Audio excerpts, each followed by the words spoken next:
photos back in the 1970s, and it was pretty Western. Women could wear, Western things, and they had education for women as well. A lot of that got taken away with the Taliban regime.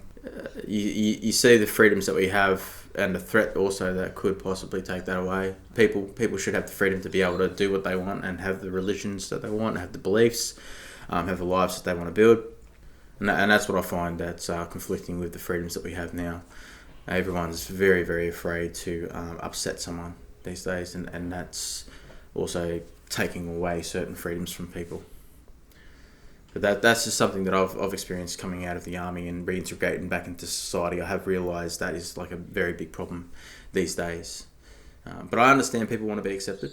I wanted to be accepted when I was younger, and I wanted to be accepted when I came back from doing my bit for the country.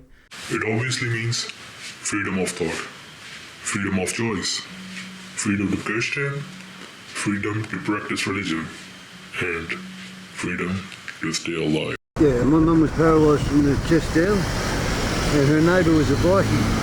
He was taking her pension off her every fortnight. Really? And I didn't know. My sister told me one day, and I went over there, hit him in the head with a hammer and killed him. You know what? I'd do it again if he did it to some old lady or someone helpless. Did you ever get him? Not really, no. No. Freedom to me can be many things. Freedom of speech, freedom not having baggage with bills and other people's baggage, being able to come and go where you feel, when you feel, and not be told by anybody where you can or can't go.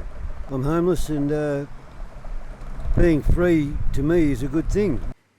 उस ज़माने में बहुत Australia policy हुई असांखे त ख़ैर visa ऐं Australian nationality because I was employed here.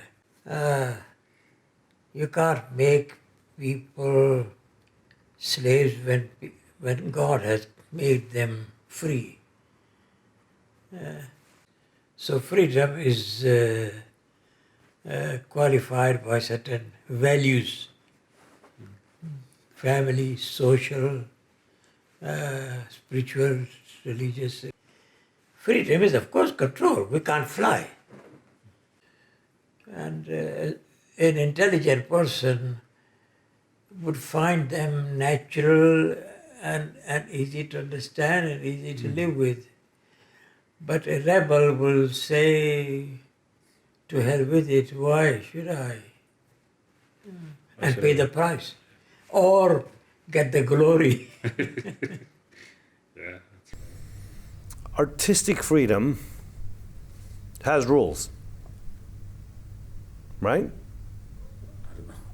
I'll tell you what the rules are. A friend of mine used to know Picasso, and Picasso said to him, you must learn to paint first before you find your voice.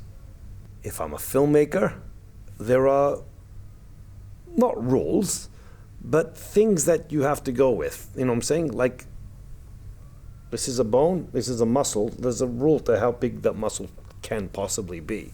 If I'm doing a painting and there's a canvas, there are laws that govern how the paint sits on that canvas. You understand me? I can't just do what I like.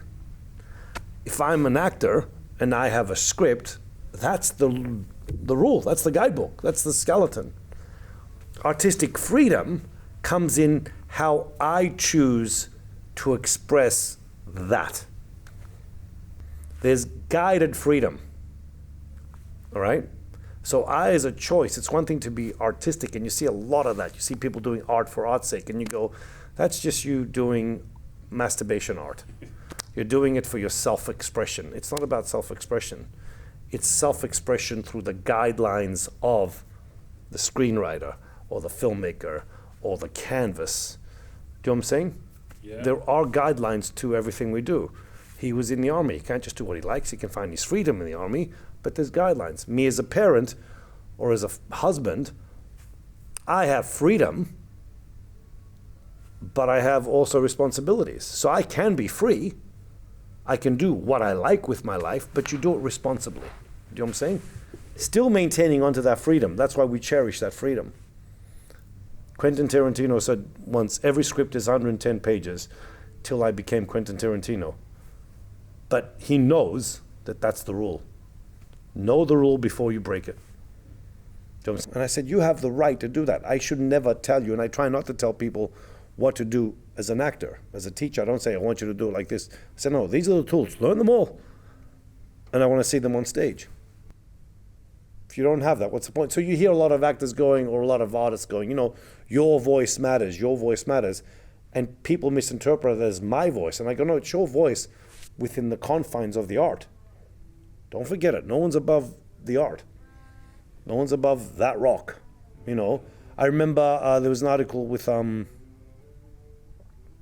know if it's true or not, but they said, Michelangelo said, I don't pick what I'm going to create.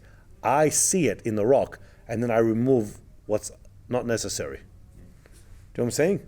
So he sees a rock, and he already sees it, and then he goes, I just remove what doesn't belong there. But the rock dictates what you can do with it. Once you understand the rock, you're laughing.